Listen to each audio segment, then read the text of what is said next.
હરિઓમ શ્રીરામ અભગના નાથ સ્વામી. મારું નામ મધુકાંતા ભરતભાઈ તળેકર. અમે બાપુમાં 2005થી જોઈન્ટ થયા છે. હું મારા બાપુના 2 અનુભવ કહેવા માગું છું.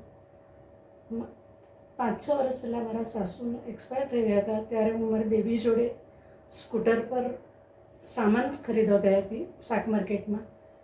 ત્યાં સ્કૂટર મારી બેબી બરાબર સ્લો ચલાવતી હતી, પણ અચાનક કૂતરું આવી ગયું. તો મારી બેબીએ બ્રેક મારી જોરથી. હું સામાન હાથમાં તો પકડીને બેઠી હતી, પણ હું પડી ગઈ એટલે સીધી 6-7 ગુલાટી મારી ગઈ. મારી બેબી સાઈડ પર જ પડી. એને એમ થયું કે મમ્મીને બહુ વાગ્યું છે. ને મને શાક માર્કેટનો સાંજનો ટાઈમ એટલે ફૂલ ગર્દી તો હોય જ, ટ્રાફિક પણ બહુ જ હોય, પણ એટલા બધા લોકો ભેગા થઈ ગયા. મને 2 ક્ષણ માટે તો કશું ખબર જ ના પડી, પણ શું થયું, બધા લોકો ભેગા થઈ ગયા. પછી મને એમ એકદમ ખ્યાલ આવ્યો હું કેટલી ગુલાટી મારી ગઈ, મને પોતાને ખ્યાલ નહીં હતો. પછી મને બધા લોકો ભેગા થઈ ગયા હતા. માસી શું થયું, કશું વાગ્યું જ? પછી હું બેઠી થઈ, બધા લોકોએ ઊભી કરી. તો ઊભા થઈ છું ના, મને એક પણ ખરોચ પણ નહીં હતી, કશું જ નહીં. મને એવું ડાઉટ થયું કે મારી બેબીને કંઈક વાગ્યું હોય ને મારી બેબી એ ગભરાતી હતી કે મમ્મીને કંઈ થઈ ગઈ તો. એટલે બંને જણા અમે એકમેકની ચિંતા કરતા હતા. પછી મારી બેબી કે મને કશું નથી થયું. મેં કીધું મને પણ કશું નથી થયું. ત્યાં જ હું બાપુનો આભાર માન્યો, કારણ કે આપણે ઘરેથી નીકળીએ છીએ. અમે બાપુના 2035 સાલથી જ છે, એટલે ઘરેથી નીકળતા અમે બાપુનું હરિઓમને એ કરીને જ નીકળીએ. એટલે એક ક્ષણ માટે તો ખબર જ ના પડી કે અમને શું થયું. પણ પછી કે બાપુની કૃપા, તરત જ ઊભા થઈને એમ કીધું, બાપુને મનમાં આભાર માન્યો, બાપુ તમારા જ કશું નહીં થયું. તે ઉપરાંત તમે શાક માર્કેટમાં ખરીદી કરીને આવ્યા. ઘરના એક પણ વ્યક્તિને, કારણ કે મારા સાસુને 12મા-13માની વિધિ હતી, એટલે ઘરમાં બધા બહુ હતા. પાછું અમે જો કે તો બધું ખોટો ઓહાપો થઈ જતો, એટલે અમે કશું જ નહીં કીધું. બધી વિધિ પતી ગઈ. બીજા દિવસે સાંજના મારા મિસ્ટરને કીધું કે આવી રીતે અમે 2 જણ પડી ગયા હતા, પણ મને પણ નથી વાગ્યું, સ્કૂટરને પણ નથી વાગ્યું, ને મારી બેબીને પણ નથી વાગ્યું. તે ઉપરાંત હું બીજો અનુભવ હમણાં હાલ તુરંત કોરોનાનો કહું છું. મારા બાબુ મલ્ટીસ્પેક કંપનીમાં જોબ કરે છે. હવે તે કંપનીમાંથી કમ્પલસરી કોરોનાનો ટેસ્ટ કરવાનો આવ્યો. એને કોઈ લક્ષણ જ નહીં હતા, પણ ટેસ્ટમાં કોરોના આવ્યો એટલે કમ્પ્લીટલી એ લોકોને 14 દિવસ ક્વોરન્ટાઇન થયું. પછી કંપનીમાંથી ફોન પર ફોન આવે છે કે તમે પણ હવે ઘરમાં જેટલા 2 મેમ્બર્સ છે, મારા મિસ્ટર અને હું, તમારો બી ટેસ્ટ અમારે રિપોર્ટ આપવો જ પડશે. અમે કરાવવા ગયા. અમારે બી કોરોના આવ્યો. હવે અમને એક લક્ષણ પણ નહીં શરદી, ખાંસી, તાવ. મારા બાબાને બી કોઈ જ નહીં. અમે તો બાપુનો આભાર માનીએ છીએ કે બાપુ અમને કોઈ જ લક્ષણ નથી ને અમને કોરોના. અમે અમારી ઉપાસના ને એની જે તે ચાલુ જ, બાપુની ઉપાસના બધું ચાલુ જ રાખતા હતા. પછી 14 દિવસ પછી પાછો ટેસ્ટ કરાવ્યો. બધાએ અમે નહીં લાવ્યો, અમારો રિપોર્ટ કોઈ જ નહીં આવ્યો. પણ કોરોનામાં અમને એક પણ જાતની આર્થિક તકલીફ કે કંઈ જ નહીં પડ્યું.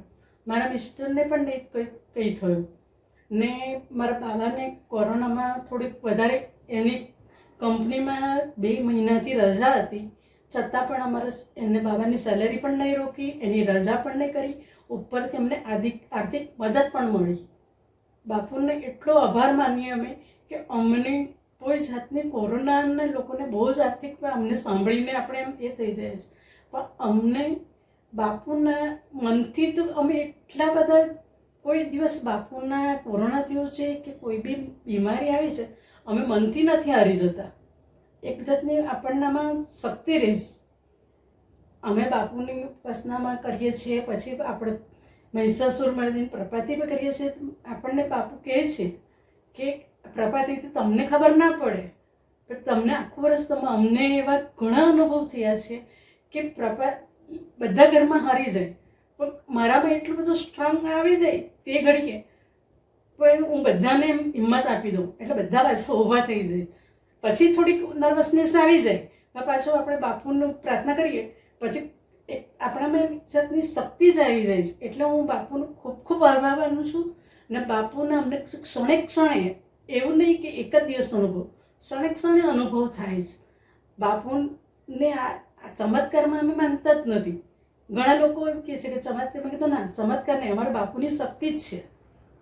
એટલે શક્તિના લીધે અમે ઘણા નર્વસ પોઈન્ટ આવે છે અમારા માટે, પણ એક સેકન્ડ માટે અમે એકદમ નર્વસ થઈ જઈએ, પણ પાછું અમે સાંજના ઉપાસના દરરોજ, હમણાં કોરોના કાળની ઉપાસના છીએ, અમે દરરોજ સાંજના બેસી જ જઈએ 1 કલાક, પછી જમણવાર કરીએ. એટલે મેં કીધું 1 કલાક બી આપણે બાપુનું એ થઈ જાય, એટલી ઉર્જા મળે છે કે આમ કોઈને આપણે એ વ્યક્ત નહીં કરી શકીએ, પણ અંદરથી એટલી ઉર્જા મળે છે આપણને કે આપણે બોલી નહીં શકાય. બીજું અમે બાપુને એટલી જ પ્રાર્થના કરીએ છીએ કે અમને તમારા ચરણમાં રહેવા દેશો, અમને તમારાથી અલગ નહીં કરજો. અમે બીજું કશું જ નથી માંગતા. બાપુ પાસે એટલી જ પ્રાર્થના કરીએ છીએ કે અમને દરેક સંકટ તમે માથા પર તો છો જ, પણ અમારો સાથ ના છોડતા ને અમે છોડીએ તો બી અમને પકડી રાખજો. ઘણી વખત સંસારના તેમાં હમણાં મારી બાપુની પાદુકા હતી અમારી ઘરે, 2 દિવસથી જ ગઈ છે, પણ બાપુની પાદુકા હોય છે તો આમ ઘરમાં જરા બી ટેન્શન નથી રહેતું અમને. એટલે બાપુની કૃપા તો અમે કહી જ નહીં શકીએ કેટલી છે. એમ દરેક ક્ષણે મારા બાબાને, મારી બેબી છે એ થોડુંક બાપુને માને ખરી, પણ એને કંઈક બીમારી આવે એટલે તરત જ પહેલાં જઈને દેવારામાં જઈને ઉદી લગાવી દઈ. મમ્મી તું મને ઉદી લગાવી આપ. મેં કીધું તું ઉપાસના નથી કરતી ને ઉદી લગાવવાનું કહે છે? નહીં, મને તું ઉદી લગાવ તો જ મને સારું લાગે. એટલા માટે હું બાબુ એને ઘણી વાર કહું છું કે કંઈક બી બોલ, તને જે બોલવું એ બોલ. મારા બાબો ઉપાસના કરે છે, એ બેબી તો હજુ બાપુને માને છે, બધું કરે છે, પણ ઉપાસના જેવું નહીં. પણ બાપુને મને કશું બી થાય એટલે મને ઉદી લગાવી આપ, બીજું કશું જ નહીં. મને ઉદી લગાવી આપ. રાતે બી માથું દુખે કંઈ થાય સારું નહીં લાગતું તો તરત જ મારી પાસે ઉદી માંગે, મમ્મી ઉદી આપ પહેલાં. એટલે બાપુનું અમારા ફેમિલી પૂરતું તો બહુ જ આ છે. મારા બાબાની બી બહુ જ શ્રદ્ધા છે અને અમારા ઘરમાં બધાને બાપુનું ખૂબ જ આભાર આ છે.